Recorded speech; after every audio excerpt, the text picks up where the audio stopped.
So hello மக்களே, welcome back to sports together.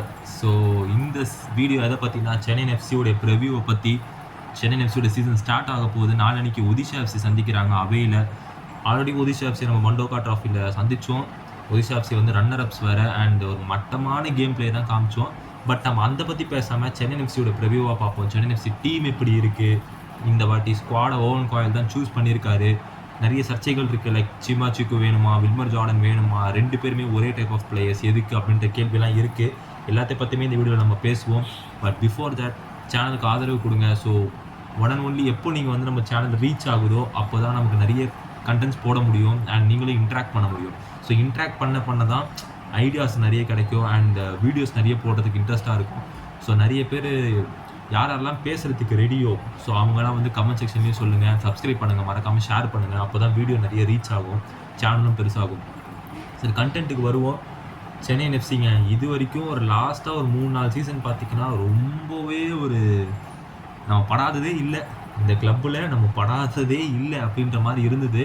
Like ரொம்பவே மோசமான ஒரு கேம் பிளேவாக தான் இருந்தது. லைக் நம்ம சாபா அலாசுலோ கிட்ட ஸ்டார்ட் ஆச்சு. சாபா அலாசுலோ ஆக்சுவலி பார்த்தீங்கன்னா ஒரு நல்ல ஸ்குவாட், நல்ல கோச், செம்மையாக விளையாடணும். அட்டாக்கிங் ஃபுட்பால்னால் என்னன்னு காமிச்சோம். அந்த சீசனுடைய ஸ்டாட்ஸை எடுத்து பாருங்கள். எல்லா இதுலேயுமே சென்னை எஃப்சி தான் இருக்கும்.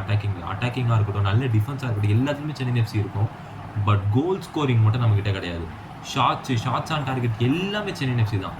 ஆனால் கோல் ஸ்கோரிங் மட்டும் கிடையாது. யாக்கூப் சில்வஸ்டர் காலிலேருந்து கோல் மட்டும் வரவே இல்லை. ஸோ இது ஒரு பிரச்சனையாகவே இருந்தது. அண்ட் அதுக்கப்புறம் பொசிடார் பேண்டோவிக்குன்னு ஒருத்தரை கூட்டிகிட்டு வந்தோம். அவர் கிளப்புக்கு என்ன நல்லது செஞ்சாருன்னு தெரியல, எல்லா கேடும் செஞ்சுட்டு போயிட்டாரு. சாங்தேவை வெளில அனுப்பிச்சாரு. ஒரு மட்டமான, எனக்கு தெரிஞ்சு அந்த மாதிரி ஒரு சீசன் நான் பார்த்ததே இல்லைங்க. ஸோ மோசங்க அந்த சீசன். அது ஒரு அது என்ன சீசன், அது ரொம்ப மோசமான ஒரு சீசன். அதுக்கப்புறம் தாமஸ் நல்லா பண்ணார். பட் அவர் நம்ம ரீட்டைன் பண்ணான்னு பேசியிருந்தோம். பட் ஒரு சில விஷயம் அவர்கிட்ட கனெக்ட் ஆகலைன்னு சொல்லிட்டு ஓவன் காயிலை திருப்பி கொண்டு வந்தாங்க. ஓவன் காயில் லாஸ்ட் சீசன் பெரிய பர்ஃபார்மன்ஸ்னு எதுவும் சொல்ல முடியல. ஒரு லக்கியாக தான் 6th ஸ்பாட்குள்ளே நுழைஞ்சோம். ஹைதராபாத் எஃப்சியாக இருக்கட்டும், பஞ்சாப் எஃப்சியாக இருக்கட்டும், அதெல்லாம் ரொம்பவே மோசமான பர்ஃபார்மன்ஸ். அந்த பஞ்சாப் கிட்டலாம் ரொம்ப மோசமான பர்ஃபார்மன்ஸ் லாஸ்ட் சீசன், அந்த 2வது கேம் நினைக்கிறேன். ஸ்டீஃபன் கான்ஸ்டன்டினை பார்த்த மாதிரி இருந்தது. ஸ்டீஃபன் கான்ஸ்டன்டின் கிட்ட இந்தியன் ஃபுட்பால் எப்படி விளையாடுவாங்கன்னா, இந்தியன் டீமு லாங்காக போட்டு விளையாடுவாங்க. அது மாதிரி தான் சென்னை எஃப்சி விளையாடிக்கிட்டு இருந்தாங்க. அப்படி இருந்தது. பட் இந்த சீசன் இந்த ஸ்குவாட் ஓவன் காயிலுடைய ஸ்குவாட். இந்த சீசனில் இந்த பிளேயர் சரியில்லை, அந்த பிளேயர் நல்லா விளையாடுதுன்னா அதுக்கு ஓவன் காயில் மட்டும்தான் பொறுப்பு. நல்லா விளையாண்டாலுமே ஓவன் காயில் மட்டும்தான் பொறுப்பு. ஏன்னா இங்கே இருக்க எல்லா பிளேயருமே ஓவன் காயில் தான் வாங்கினார். ஓவன் காயில் விஷ் பண்ணி தான் இதை கொண்டு வந்தார். ஸோ அப்போ அது வந்து யாரையும் குத்த சொல்ல முடியாது. ஏன்னா ஓவன் காயில் 2 years ரீடென்ஷன் சொல்லி தான் கொண்டு வந்தாங்க. ஓவன் காயில் வரும்போதே சொன்னார், இந்த ஃபர்ஸ்ட் சீசனுக்கு என்ன பண்ணுவேன்னு நான் தெரியாது, பட் செகண்ட் சீசன் கப் அடிப்பேன். ஸோ அதுக்கான முயற்சியில் இறங்கியிருக்காரா அப்படின்னு ஒரு ஃபேன் பெர்ஸ்பெக்டிவில் எனக்கு பார்க்கும்போது கிடையாது. ஏன் நான் அப்படி சொல்கிறேன்னா, லைக் வந்து நம்ம டீட்டெயில்டாக போவோம். ரொமாரியோவை ரிலீஸ் பண்ணாங்க. ரொமாரியோ ஃபஸ்ட் நம்ம யூஸே பண்ணலையே. ரொமாரியோவை நம்ம பேக்கில் போட்டு விளையாடிக்கிட்டு இருந்தோம். அப்போ எதுக்கு ரொமாரியோ இப்போ எதுக்கு வாங்குனீங்க லாஸ்ட் சீசன்? தேவையில்லாமல் வாங்கணும். ரொமாரியோ மாதிரியான ஒரு பிளேயரை யூஸ் பண்ணவே கிடையாது. இவங்களை ரஹீம் அலியை வெளியில் அனுப்பிச்சிட்டோம். ஓகே, ரஹீம் அலி வெளியில் போனது அவருக்கும் நல்லது, கிளப்புக்கும் நல்லதுங்க, அவருடைய கரியருக்குமே அது நல்லது. பட் ஓகே, ரஹீம் அலியை வெளியில் அனுப்பிட்டு அதுக்கு ஈக்குவலான ஒரு இந்தியன் ஸ்ட்ரைக்கர் இருக்காரான்னு கேட்டிங்கன்னா கிடையாது. ரஹீம் அலியே நம்ம வந்து ஒரு டாப் இந்தியன் ஸ்ட்ரைக்கராக நம்ம கிளப்பில் வச்சுட்டு இருந்தோம். சரி, இப்போ அவர் இல்லையே, வேறு யாருன்னா இர்ஃபான் யாதவுக்கு தான் நம்ம போனோம். இர்ஃபான் யாதவ் பார்த்தீங்கன்னா ஒரு பால் கனெக்ட் பண்ணுறாரு, ஒரு பால் என்ன பண்ணுறாருன்னு தெரியல. சரி, இது ஒரு கதை இருக்குது. சரி, ஓகே, இது ஒரு பக்கம் இருக்கட்டும். ஃபாரின் பிளேயர்ஸ்க்கு வரும். சீமாச்சுக்குவாக இருக்கட்டும், வில்மர் ஜார்டனாக இருக்கட்டும், 2 பேருமே ஒரே type of players.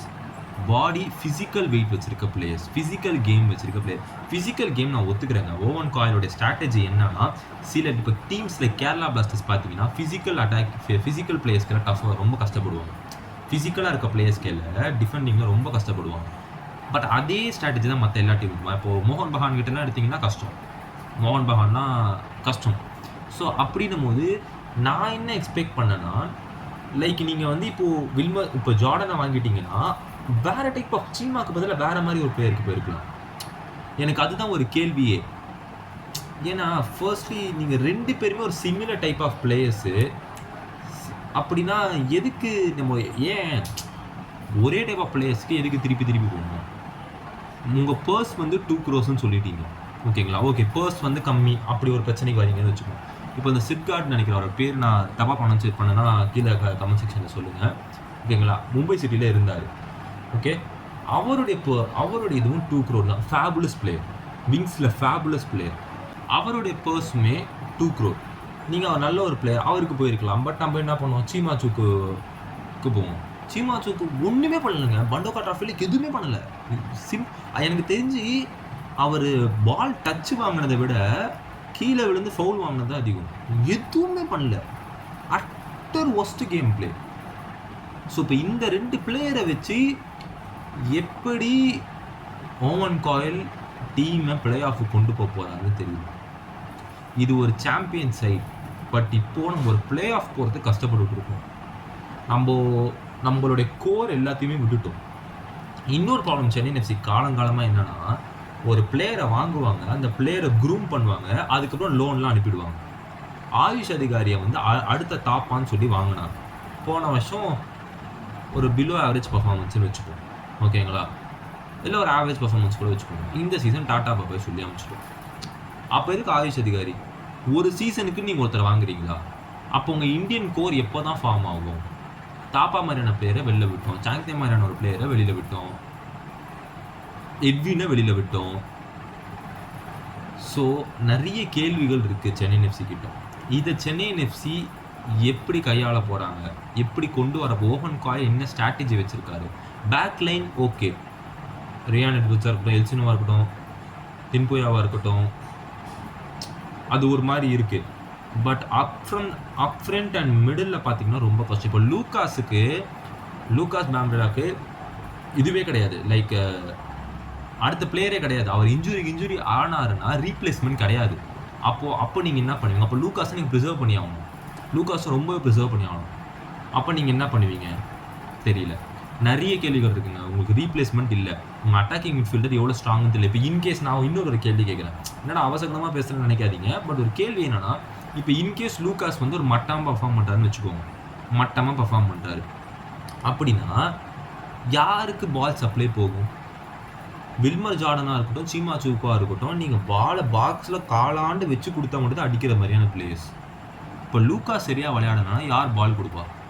Vinci பரோட்டாவா? Vinci parotta rocket தான் அடிக்கிறாரு, வேறு எதுவுமே பண்ணல அவர். பண்டோகா ட்ராஃபின்னு இல்லை, நம்ம சீசன் பார்க்குறோம், எங்கெங்கேயும் ராக்கெட் அடிச்சுட்டு இருக்காரு. சும்மா ஓடிட்டே இருக்கிறதுனால எந்த ஒரு யூஸுமே கிடையாது. லைக் ஒரு கட் பேக் இல்லை, எதுவுமே இல்லை, ராக்கெட் அடிச்சிடறாரு. சரி, அடுத்து கார்னர் ஷீல்டுக்கு வருவோம். கார்னர் ஷீல்டும் அதே தான். கார்னர் ஷீல்டு இப்போ நிறைய பேர் கேள்வி கேட்குறீங்க, லைக் கார்னர் ஷீல்டு வந்து அவர் ஒரு ரைட் விங்கு லெஃப்ட் விங்கு மாற்றி கூட விளையாட முடியும் அவரால். அவர் மிட்ஃபீல்டில் போட்டு வேஸ்ட் பண்ணுறாங்க. சரி, நான் ஒரு கேள்வி கேட்குறேன். நீங்கள் இந்த பண்டோகா ட்ராஃபிலாம் பார்த்துருந்தீங்க, இல்லை போன ஐஎஸ்எல் சீசனே பார்த்துருந்தீங்கன்னா, கார்னர் ஷீல்டு ரைட் விங்க்கு பால் எடுத்துகிட்டு போயிட்டு ஒரு கிராஸுங்க, எனக்கு ஒரு கிராஸ் காட்டுங்க கரெக்டாக போட்டாருன்னு, ஒரே ஒரு கிராஸ் கரெக்டாக போட்டாருன்னு சொல்லுங்கள், நான் கார்னர் ஷீல்டுக்கு கிட்ட மணி பேக்கிற மாதிரி ஒரு வீடியோ போடுறேன். ஒரு கிராஸ் கிடையாது. பண்டோகா ட்ராஃபிலாம் பாருங்கள், ஒரு கிராஸுங்க, ஒரே ஒரு கிராஸ், எதுவுமே கிடையாதுங்க. எங்கெங்கேயோ போடுறாரு. அவர் ஒரு விங்குக்கு வந்தாலுமே சரி ஓகே, விங்கு வரைக்கும் எடுத்துகிட்டு வந்தாரு, பாக்ஸ்குள்ளே போகிறாரு. ஷார்ட் எடுத்து தான் தொலைங்களேன், ஷார்ட் அடித்து தான் தொலைங்களேன். ஷார்ட் அடிக்க மாட்டுறாங்க. பாக்ஸ்குள்ளே போட்டு கதைகளை நான் அடிக்கிறேன், நீ அடிக்கிற நான் அடிக்கிறேன், இது வந்து வேலைக்காக. ஃபஸ்ட் இந்த டீம் பிளே ஆஃப்குள்ளே போகணும்னா கெமிஸ்ட்ரி ரொம்ப பயங்கரமாக இருக்கணும். இந்த சென்னை எஃப்சி டீமுக்குள்ள கெமிஸ்ட்ரி பயங்கரமாக இருக்கணும், ஒரு கம்பைண்டாக விளையாடணும். அப்போ தான் இந்த டீமுக்கு ஒரு சான்ஸ் இருக்குது. திரும்பியும் ஒரு மட்டமான சீசனை ஃபேன்ஸ்னால கண்டிப்பாக ஏற்றுக்க முடியாதுங்க, ரொம்ப கஷ்டமாக இருக்கும். திரும்பி ஒரு மட்டமான ஒரு சீசன்னா அது எப்படி ஏற்றுக்கிறதுனே தெரியல. ஸோ அதை ஒரு பெர்ஸ்பெக்டிவாக நம்ம பார்க்கணும். சென்னை எஃப்சி சொன்ன மாதிரி இந்த சீசன் என்னுடைய ப்ரெடிக்ஷன் படி பார்த்தீங்கன்னா ஒரு 4th பிளேஸில் முடிப்பாங்கன்னு தோணுது. ஒரு என்னடா வீடியோ ஃபுல்லாக கழுவி ஊற்றிட்டு 4th பிளேஸில் முடிப்பாங்களேன்னு கேட்டிங்கன்னா மனசுக்கு டக்குன்னு தோணுது ஒரு 4th பிளேஸில் முடிப்பாங்கன்னு.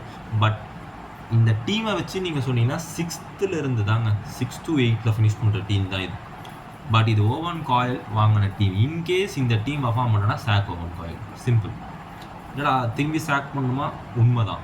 இந்த டீம் ஓவன் காயில் வாங்கின டீம், இந்த டீமும் பர்ஃபார்ம் பண்ணலை அப்படின்னா சாக் பண்ணணும். கோச் விட பிளேயர்ஸ்க்கும் ரெஸ்பான்சிபிலிட்டி அதிகமாக இருக்குது. அதை உணர்ந்து விளையாடணும். எனக்கு சீமா சூக்கு எடுத்தது தான் ஒரு வருத்தமாக இருக்குது. லைக் ஏன் ஒரே டைப் ஆஃப் பிளேயர்ஸ்? உங்கள் பர்ஸ் 2 கோடினா கூட நிறைய டேலண்ட் இருக்குங்க, நிறைய டேலண்ட் இருக்குது. சவுத் அமெரிக்காலாம் போனீங்கன்னா கொட்டி கிடக்குது 2 கோடி ரூபாய்க்கு டேலண்ட்டு. ஆனால் ஒருத்தர் நீங்கள் அதுக்கு எதுக்கு நீங்கள் சீமா சூக்கை கொண்டு வரணும்? ஆல்ரெடி ஒரு ஃபார்ம் அவுட் பிளேயரு. இதுதான் எனக்கு ஒரு மொத்த கேள்வியாகவே இருக்குது. ஸோ இது எப்படி சென்னை எஃப்சி ட்ரை பண்ண போகிறாங்க? ஓவன் காயில் கிட்ட தான் இருக்குது இந்த சீசன் மொத்தமாகவே. அண்ட் ஜிட்டேஸ்வர் மேலே நிறைய ப்ரெஷர் இருக்குங்க. ஜிட்டேஸ்வர் ஹோல்ட் பண்ணணும் இந்த வாட்டி. நிறைய கீ பாசஸ் ஜிட்டேஸ்வர் போட வேண்டியதாக இருக்கும். ஏன்னா நம்ம போன சீசனே பார்த்தோம், தாப்பா இல்லாமல் அந்த கீ பாசஸ் நிறைய மிஸ் ஆச்சு. ஜிட்டேஸ்வர் கிட்ட பெருசாக அந்த கம்பைன் இல்லை. முடிஞ்சளவுக்கு நல்லா பண்ணார். பட் இந்த வாட்டி 1 ஸ்டெப் மோர் அஹெட் அப்படின்னு சொல்லிட்டு ஜிட்டேஸ்வர் விளையாட வேண்டியதாக இருக்கும். ஸோ இந்த டீம் ஓவராலாக பார்த்தீங்கன்னா ஒரு ஆவரேஜ் டீம். இந்த ஆவரேஜ் டீமை சார் அலெக்ஸ் ஃபெர்குசன் மாதிரி ஓவன் காயில் டாப் லெவலில் பர்ஃபார்ம் பண்ண வைப்பாரான்னு பார்க்கணும். அண்ட் கோல் கீப்பர் நவாஸை வாங்கியிருக்கோம்.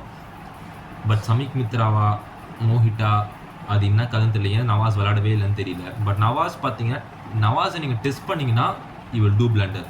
அவர் கண்டிப்பாக என்ன மிஸ்டேக் பண்ணுவார். ஸோ நம்ம அதுக்கும் ப்ரிப்பேராக இருக்கணும். நம்ம டிஃபென்ஸ் ஸ்ட்ராங்காக இருக்கணும். முடிஞ்ச அளவுக்கு கோல்ஸ் வாங்குறத தடுக்கணும். நம்மளால் மேக்ஸிமம் 1 கோல் தான் அடிக்க முடியுது, 2 கோல் தான் அடிக்க முடியுது ஒரு மேட்ச்சுக்குன்னா கோல் வாங்க டிஃபென்ஸ் ரொம்ப ஸ்ட்ராங்காக இருக்கணும். ஸோ இதுதாங்க கலெக்டிவாக விளையாடி தான் ஆகணும். இந்த சீசன் ஜெயிக்கணும், கலெக்டிவாக விளையாடி ஆகணும். Odisha FC is a very strong side. அதில் எந்த ஒரு மாற்று கருத்தும் இல்லை. ரொம்ப ஸ்ட்ராங்கான ஒரு சைடு ஒடிஷா எஃப்சி.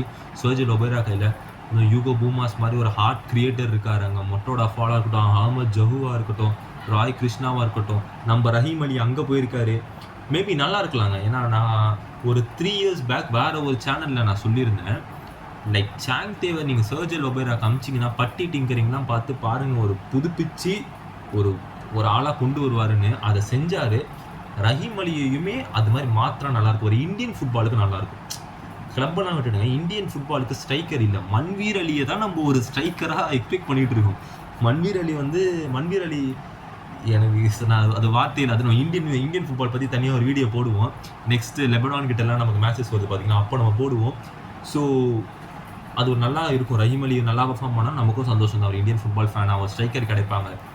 ஸோ ஒரு வெரி ஸ்ட்ராங் சைடு ஒடிஷா. இந்த சைடோட சென்னை எஃப்சி எப்படி பர்ஃபார்ம் பண்ண போகிறாங்கன்றது ஒரு பெரிய டாஸ்காக இருக்கும். லைக் ஒரு கேம் ஜெயிச்சா அந்த மொமெண்டமை கேரி ஃபார்வர்ட் பண்ணணும். சென்னை எஃப்சியோட பிரச்சனையை நீங்கள் பார்த்தீங்கன்னா, ஒரு கேம் ஜெயிச்சாங்கன்னா அடுத்த கேம் தோற்றுருவாங்க, இன்னொரு ட்ரா பண்ணுவாங்க, இன்னொரு தோப்பாங்க, திரும்பி ஒரு ஜெயிப்பாங்க. ஒரு கேம் ஜெயிச்சிங்கன்னா மொமெண்டமை கேரி ஃபார்வர்ட் பண்ணுங்க. 1 game at a time இப்படி போகணும். And no excuses please. This season no excuses. At least we need to reach the finals or semi-finals. அதுதான் இந்த குவார்ட்டர் ஃபைனல்ஸில் வெளில வருது, செமிஃபைனல்ஸில் அட்லீஸ்ட் செமிஃபைனல்ஸில் வெளில வரனா கூட டஃப் ஃபைட் கொடுத்து வெளில வாங்க, இல்லை ஃபைனல்ஸ் போகணும். இந்த டாப் 6 குவார்ட்டர் ஃபைனல்ஸ் வருது, இல்லை டாப் 6க்குள்ளேயும் நுழையாமல் போகிறது, அதை ஏற்றுக்க முடியாது. ஸோ பார்ப்போம் எப்படி போக போகுதுன்னு. நீங்களும் இந்த சேனலுக்கு சப்போர்ட் பண்ணுங்கள். சென்னை எஃப்சி பற்றி கண்டினியூஸ் வீடியோ வரப்போகுது. ப்ரோ கபடியும் தமிழ் தலைவாசை பற்றி வீடியோஸ் வரப்போகுது.